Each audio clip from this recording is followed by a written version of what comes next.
friends, I am Dr. Amarjit Kaur. I am Professor of Accounting and Business Communication at the Department of Management, Gurugram University, Gurugram.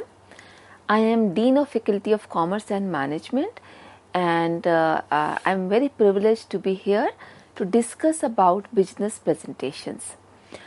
This is the continued lecture. We had discussed about what is business presentation, what are the essentials for business presentations and the importance of business presentation in the previous half.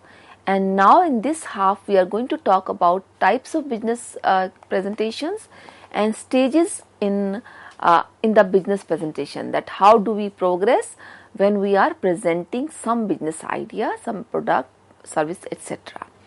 So to begin with, I am going to talk about types of business presentations.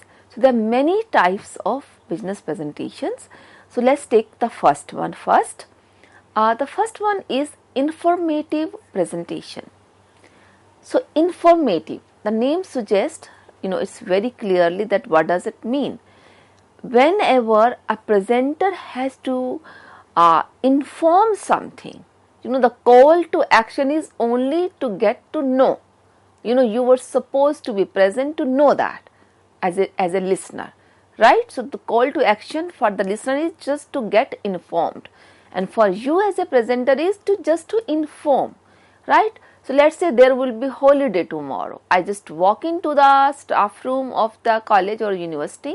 There were 20 people telling them there would be off tomorrow, or there will be meeting tomorrow or today at this time. So at that point the purpose is just to inform. That is also a business presentation, right? So you went to a new client telling them that my boss would like to see you on XYZ date. So that is also an information. So there could be 1,000 situations where we just want to inform. There is no other purpose than just to inform. So such presentations are known as informative presentation. Alright, so what have we been doing? I just want to share that. I am not expecting anyone to respond or take any action on that. Then the second one is instructive presentation. Here the presenter is instructing to the receivers, to the audience, to do something. Do something this way, that way, follow an action, go for a meeting and come back with the feedback. Some instruction is there, right? Do's and don'ts, process, stages, anything is being done or defined. So some instruction is coming that if you have to apply for leave, these are the steps to be followed. If you have to go outstation and meet a client, these are the steps to follow. It's an instructive presentation. If you have to go and present to a client about the product of the company, so you have to follow these stages or these protocols. Be informals, your attire should be like this. You should reach 15 minutes in advance to the time of the meeting with the client, right? Carry a laptop, carry a PowerPoint presentation with you, carry pamphlets with you. Then say, never commit on the pricing in the first meeting. So what are these? These are the standard operating procedures for any company to meet a new client. Agreed. But actually that presentation, if those SOPs are presented orally or briefed during an orientation of a new employee, so it is what? It is an instructive presentation. So most of the good companies, they do carry orientation sessions, right? And different standard operating procedures of a company, of a business, are shared with the attendees, with the audiences. And the purpose is not that they will be taking action right away at that point of time. No, they are not meeting a client immediately. They are not meeting, they are not applying for the leave at that point of time. So this presentation turns out to be instructive or informative. It could be informative, it could be instructive. We are just sharing the information about the process. It's just the information, right? But when it is an instruction coming, when is a senior telling that you cannot do this in this way, you have to follow this particular step only, these steps only, then it becomes instructive. Persuasive presentation.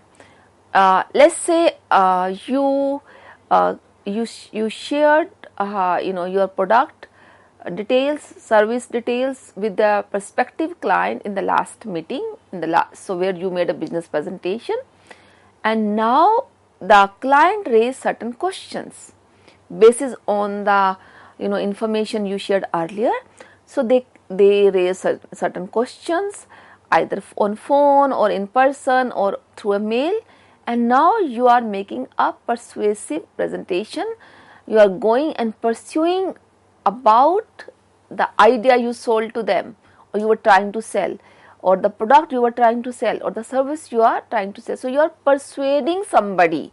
So your presentation is to pursue. So this was one example where this happened as a follow-up. But persuasive presentation could be simply to pursue somebody about a new concept, about a new product, about a new policy. So there were, let's say, 5 days a week in the past. Now company has more business. Company doesn't want to hire more employees. So company wants to introduce 2 Saturdays working.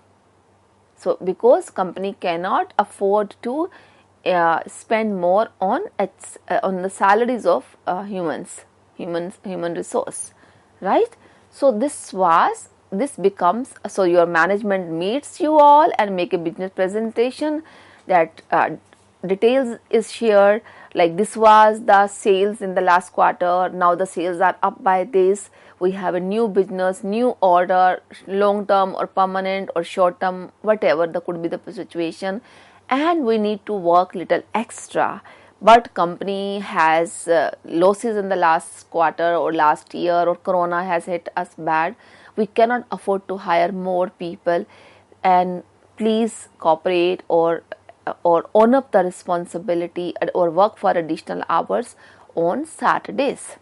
So I am pursuing with my or to my team members to work on Saturdays with some additional salary or without some, that whatever the idea could be, but it's a pursuing someone to, it's an internal presentation of course, but it is persuasive presentation, a persuasive business presentation.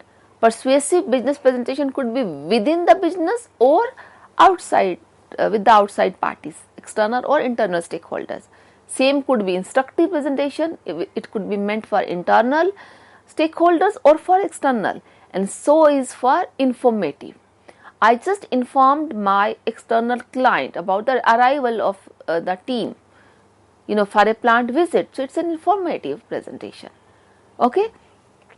Now moving forward, the next type of business presentation is motivational presentation. Persuasive is you are pursuing with the idea you have, right? So motivational is very close to the persuasion only.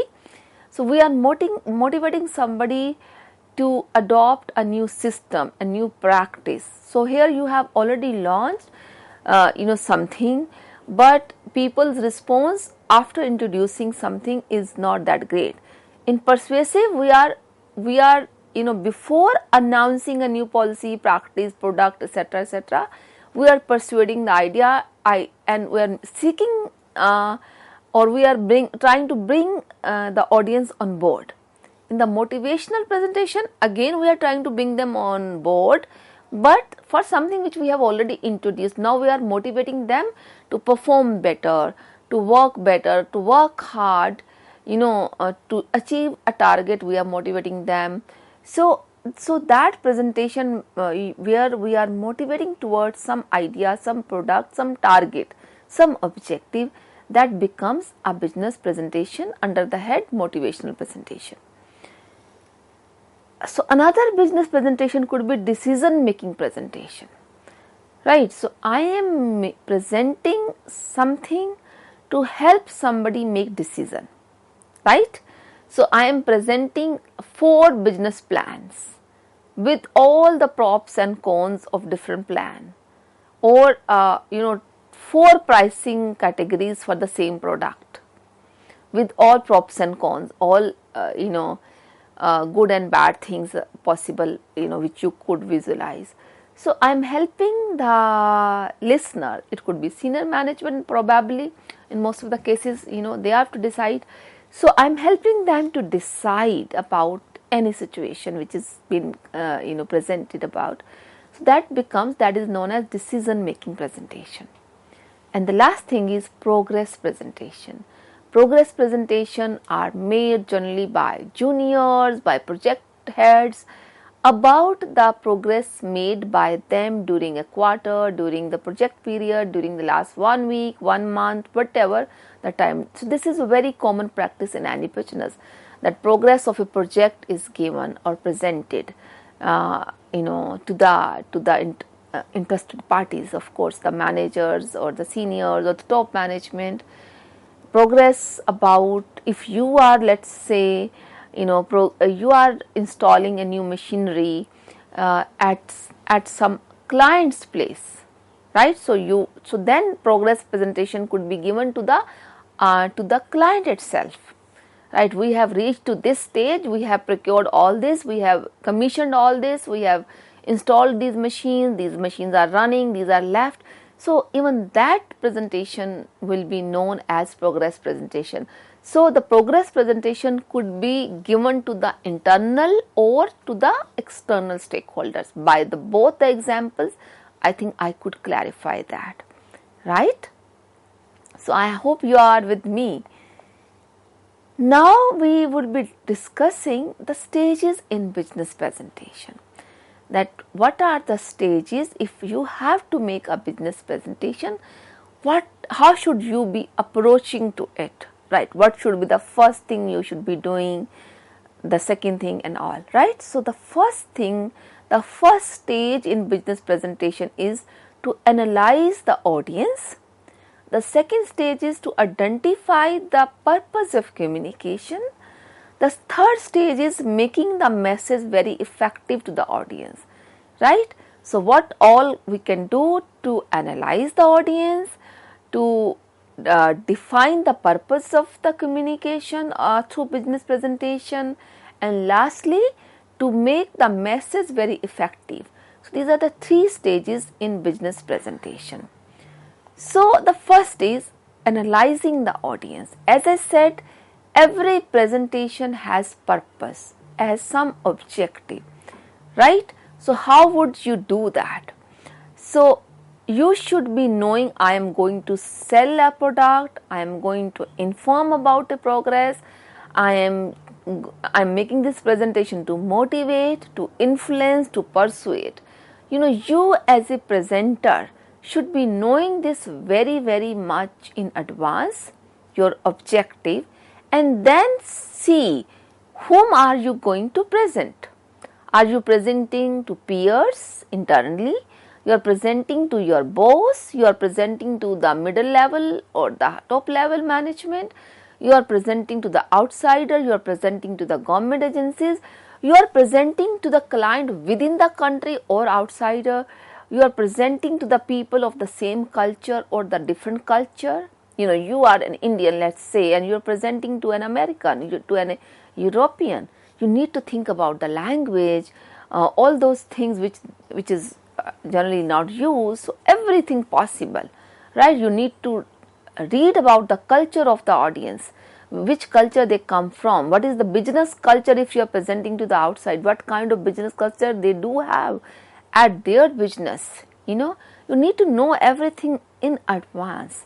So the age group, even that does matter, right? So if I am presenting to generation Y or X or Z, everybody has different preferences when it comes to absorbing the information, the content. I may absorb in a different way. If I'm in Gen Z, I may be very happy to see a video, but if I am talking to a baby boomer, my audience are if baby boomers, they would be happy to see something in hard form, in a print form, right? Some brochure, something like that.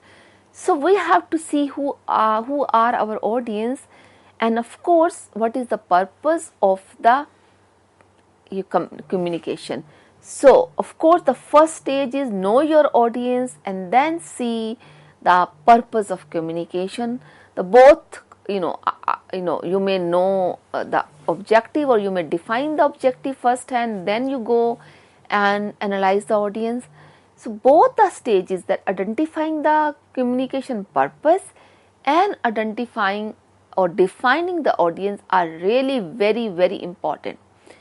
Now when you are identifying the communication purpose, so now you can actually think that my purpose, I want more control, then it should be informative. My purpose will be informative. So we call it as tell mode, right? So in the tell mode, when I am just telling something, the tell mode, you will have high control on the conversation, on the presentation, but less participation, right? And on the opposite to it, if you want to have high participation, then if you want to sell an idea, so if you're selling an idea by involving, by engaging, by inviting views, opinion, feedback, then it becomes more participative but less control. So that goes opposite. The control and the participation are opposite to each other. So it all depends on the purpose of the communication. So it's very important that you know the purpose and then you design your business presentation accordingly, that more of selling is required or more of telling is required. If it's more of telling, then you be aware that you will have more control but less participation. And if it is more of selling, so if you want high participation, then try to sell the idea by involving the audience, by engaging them, right? So tell or sell mode is important and should be clear in your mind. Then the third stage, so which is managing the message in a way that it becomes very effective for the audience, right? So how you make the message very effective? To make the message effective, we should be using highlighting skills. So the presenter should be actually developing highlighting skills. So how do we highlight?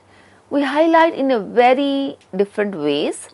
We may use all the highlighting skills, or we may use either of the highlighting skills which I am going to discuss now. Repetition.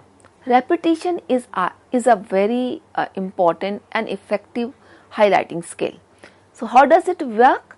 So if I am trying to pursue with some idea, if I am trying to motivate something, so I should keep on repeating the most important factor or something which is compelling.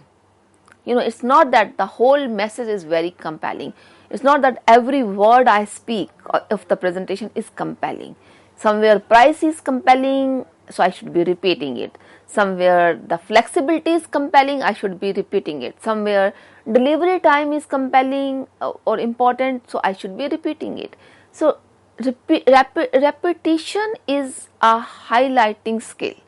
So you should be, as a business, as a presenter, knowing it, that what to repeat, what is the repetition point here, right? Then flag. So putting a flag, red flag, yellow flag, as we say, there's a red flag on this. So flagging something which is important. So what do? We circle something, we bold something in a PowerPoint presentation.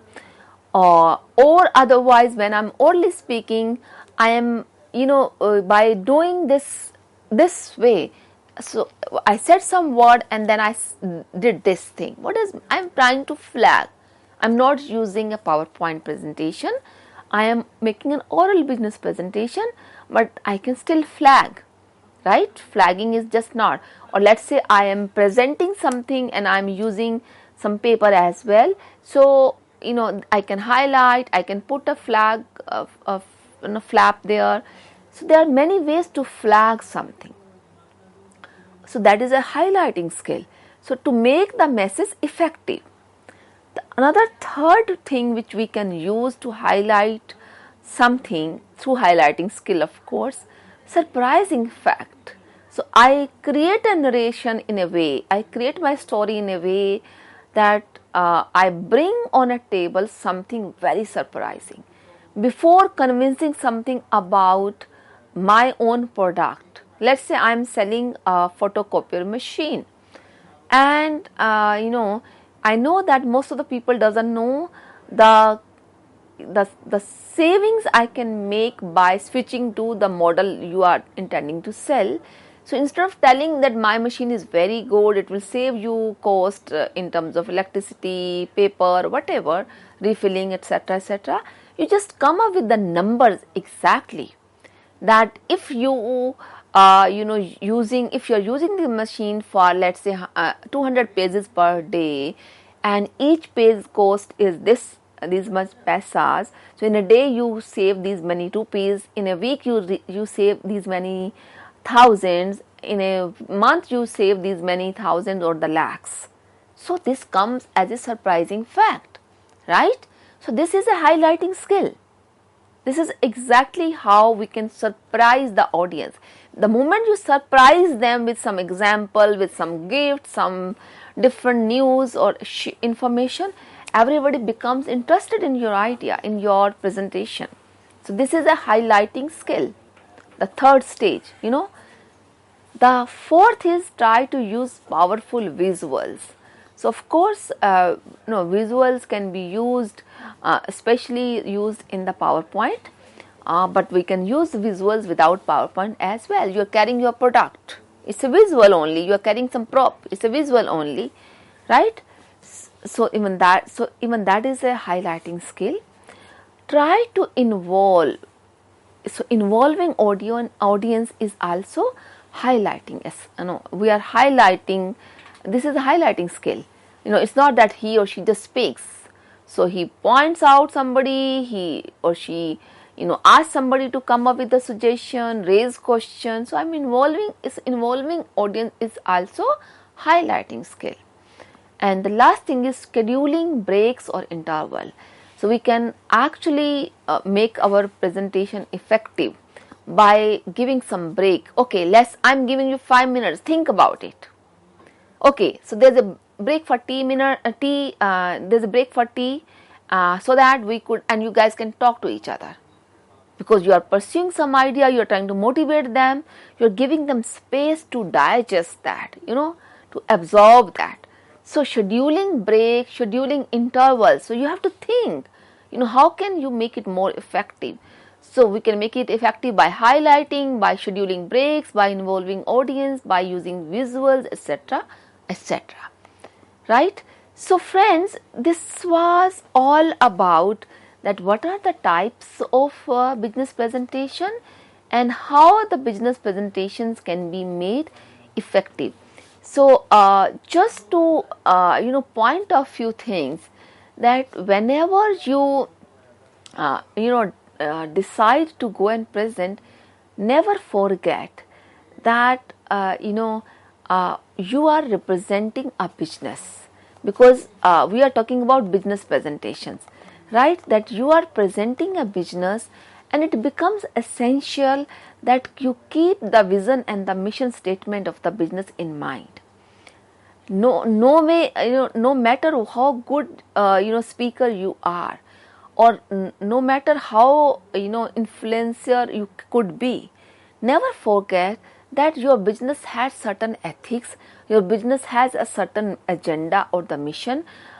You should not be using any such means which is against that mission statement, which is against the business ethics, which is against the values your business pursues, right? Just to prove that you are a great influencer, you are a great presenter, and you can convince anybody for the product or the service, and so you commit something which is against the ethics, against the practices, right?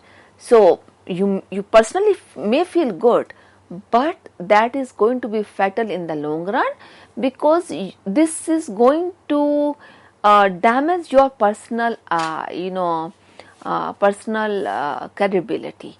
So make sure you keep those facts in mind while designing the business presentation, while deciding to use the highlighting points, right? So if you really take care of the business practices, business values, along with the essentials required for business presentation, I'm sure you can make a very strong impact on the audience whom you are presenting. So I hope you were able to comprehend whatever we discussed. With this, I would like to sign off now. Thank you very much, friends.